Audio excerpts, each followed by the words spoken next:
say so. You see it? And she was so good to me. Well, I like it. I'm gonna get it. And she be waiting for it. Check her out. Look at that. With the pretty beige eyes. You want a green? Come on, let's sing about it.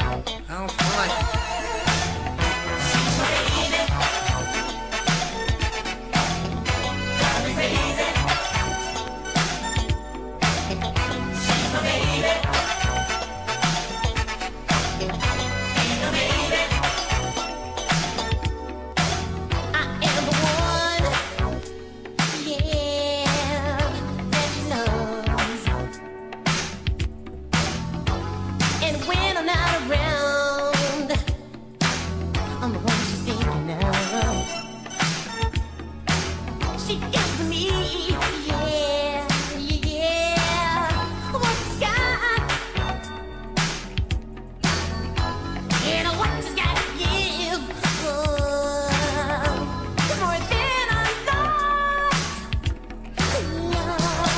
New Jack fans would know about Kids at Work. Now, how did that come about? And that's one of the questions that people ask about. How did that Kids at Work, the name, and let's just put stuff together?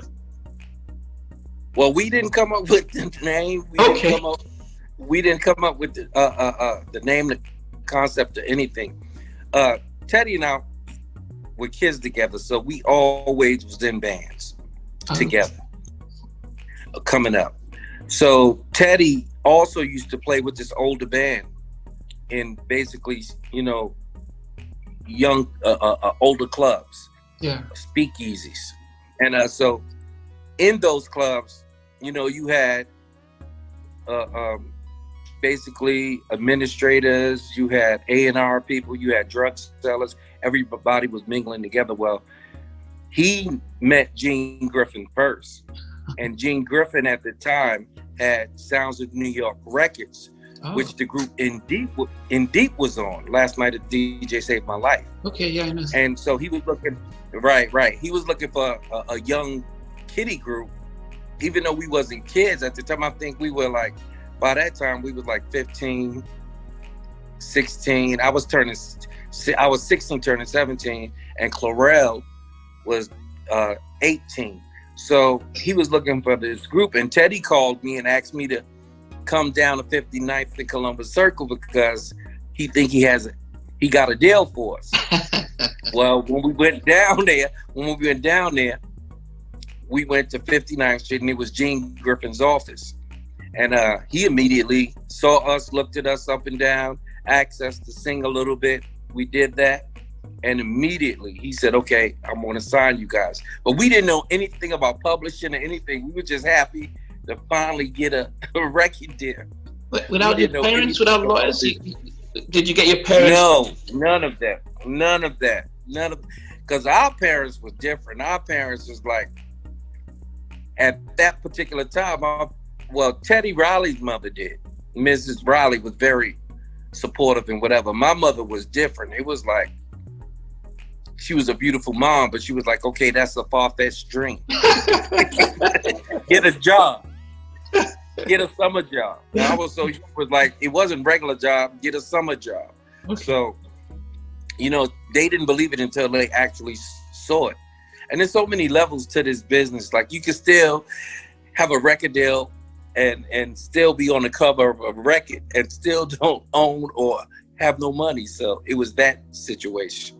Wow. Now, you jumped a little bit. What the singing parts, how did you, because it's one thing you learned about the playing the music, but what about the singing? Did you go for vocal training, or what did you do? Well, with Gene Griffin we did. Oh, before you didn't. Yeah, even though we naturally have raw talent, but Gene gave us, sent us the vocal coaches. We have vocal teachers. We didn't need nobody to tell us how to dance and play. Okay. Because immediately, Teddy, even at such a young age, it was automatic. Teddy basically played keyboards and constructed. I was made to play bass and sing and dance. and Clurel was the lead singer. So even then, it was already, suggested what each of our positions was. And so I was left to having to write all of the lyrics because I just did that anyway. And Teddy was arranger, keyboard player, co-producer, and Clurel was co-producer and singer, lead singer. Okay, so you've just pretty much said you were writing lyrics. Now, how does that come about? Did you go to school for that? Because we can't all write songs. How did you learn that? By just loving, even though I came from the rough area, when I would have alone time, I would read books like Edgar Allan Poe. I would read books like the Lansbury. I would read books like,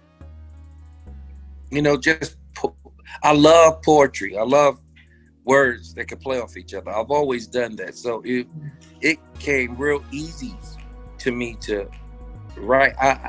It's a gift. It just was easy for me to just write real quick and from my heart. I just, connected to, okay, if I feel this way, whatever I'm feeling, I was able to relate it on paper. So, I guess that complements, because you talk about Teddy being really gifted with the keyboards and arrangements. Did the songs, the lyrics come first, or how did you guys collaborate when you were doing the Kids at Work album? Well, Kids at Work, lyrics came first. Okay. Because I literally had 3 to 4 weeks to write it. An album. Yeah, it was crazy. It was like young kids, but the pressure was put on us immediately. So because we were trying to get Gene at the time, not we, but Gene at the time was his label, was getting a distribution deal through Sony. Okay. And so Sony, they wanted to be ready Gene wanted us to be ready when whatever major label came, he wanted us to be ready and already have the songs and stuff in the can. Wow. So we immediately went at it. So we had like 3 to 4 weeks to really write the song. And in Kids at Work case, lyrics came first. Teddy heard it. Teddy put the music to it. I put the bass lines on songs because I wrote a lot of lyrics by playing my bass at the time because I couldn't play keyboards then. Okay. So, and then we rehearsed, translated it to Clurel. Clurel picked it up, and the song was made. Wow. And so you guys, the studio, what about the studio? As young kids, had you been in studios? Did you know how to do the recording, that whole process? No, well, we didn't executive produce the first Kids at Work record, Orville Gilchrist, from an older group that Gene had. We was pissed. We was, because we thought we was going to produce ourselves and play, but that wasn't the case. But did you guys have the ability to do that though? Did you know how to work the studios and do that production side at that stage? No, Teddy had a little bit of that because we was going in the new phase then. We was going in a new era then, but we collectively really didn't know. We were young. We really didn't know. We thought we did, but we learned a lot from Orville Gilchrist, even though we were upset that we didn't have a bigger part in the producing. Yeah. We learned a lot from how, the 24 track, the 48 track board, how to, the knobs, the EQ, all of that work. So, and that laid the foundation, that experience, I know that the album didn't do as well as you expected and stuff. What was it didn't do well at all. Well, New Edition out at that time. Yeah, well, New Edition, matter of fact, locally we were popular. Because we performed in Roxbury, Boston. Wow. And Bobby Brown and Mike, they came backstage.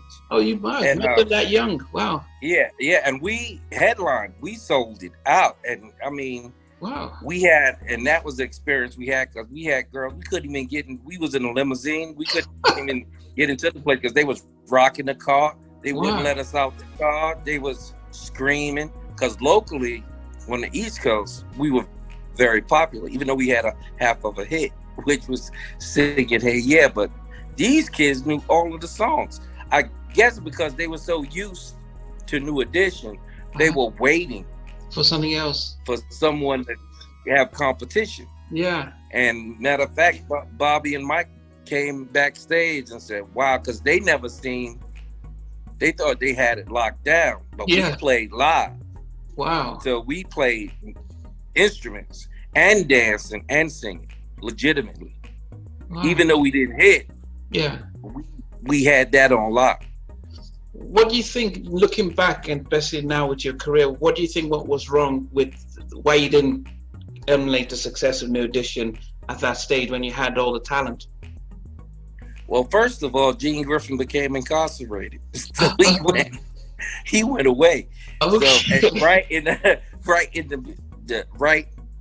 at the third single, because Sony really believed in us.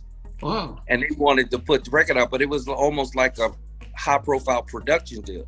Everything was through Sounds of New York Records. So once that didn't happen, it was like we was left in limbo. We didn't know what to do. And the record company wasn't talking to little kids or young teenagers. That wasn't happening. So it was a wrap. You know, we still did at least try to do a couple of shows on our own and stuff, but we didn't have the experience as a manager and stuff back then at all. We didn't know the business.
Hey, thanks for watching. Please remember to like, comment, share, and subscribe.